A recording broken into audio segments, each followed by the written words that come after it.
Hey everybody, sorry I'm so shiny here, but this is an important, one of the most important videos I've done probably in 5 years.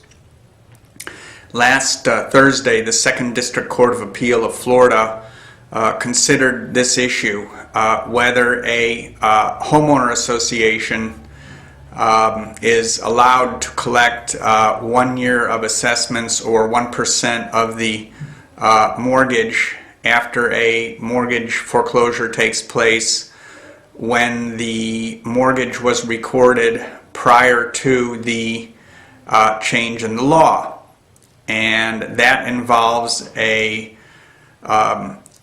constitutional argument which basically stands for the proposition that the Florida Constitution prohibits enforcement of any law that retroactively impairs the obligation of contracts. The Declaration of Covenants for this particular HOA say, as almost every declaration says, that when a first mortgagee forecloses, it doesn't have to pay a nickel. So they argued essentially, well, we don't care what the legislature said in 2008 or 2007, our mortgage was recorded before that, and it's unconstitutional to reach back and mess with our priorities.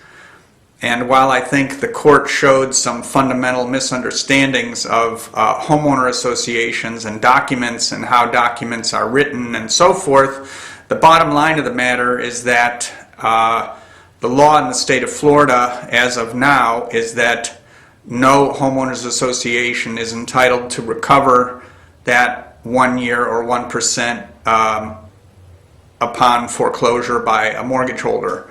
At best, the associations are going to be entitled to recover a prorated amount of the annual assessment, which is what most of them are, from the date title was taken until the date of closing of the property.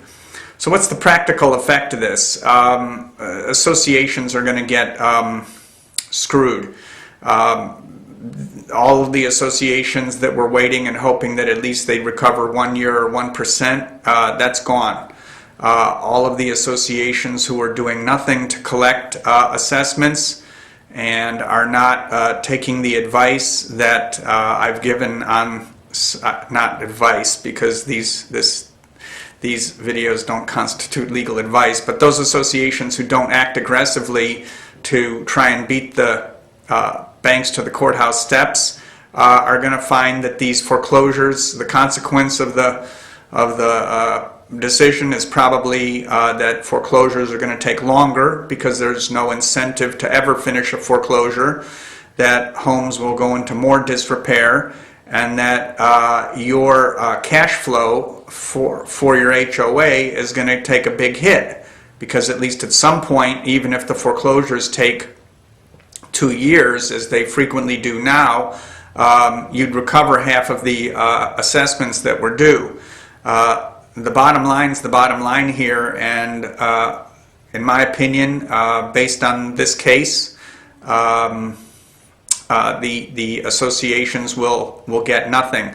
And I've got a redacted copy of the case on my blog, and if you go to my website at condocollections.com, you can link to the blog and read the case and some of my comments there. But the point is that, as I've been saying for almost 30 years, there's no excuse for not going into a state of uniform, aggressive enforcement and collection of all assessments due. The job of directors is to collect assessments. The duty owed is to people who pay.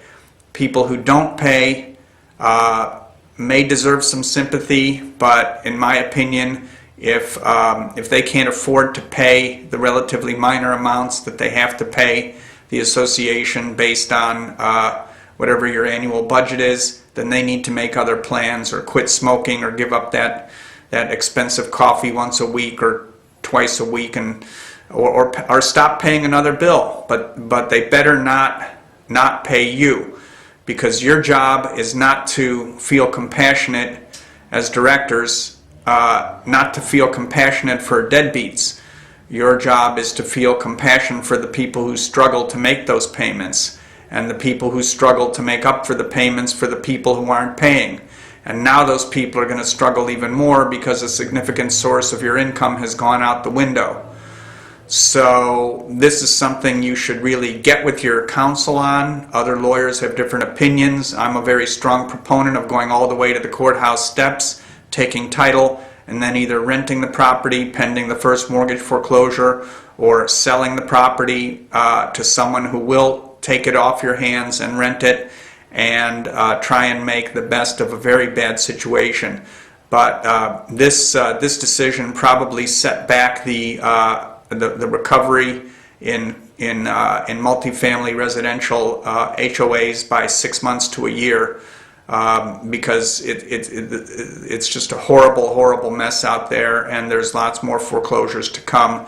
And the only, as far as I can tell, the only foreclosing mortgages that have to pay the 1 year 1% amount are now the ones who placed a mortgage after July 1st, 2008, or maybe even 2009. But given the fact that values tumbled so far by then, I doubt those are going bad, at least not yet. But it's vital that you get with counsel, that you move along, that you get a comprehensive plan, and that you do your duty to your members. And hopefully, with the advice of good counsel, you'll be able to ride out the storm. All the best, and until next time, cheers.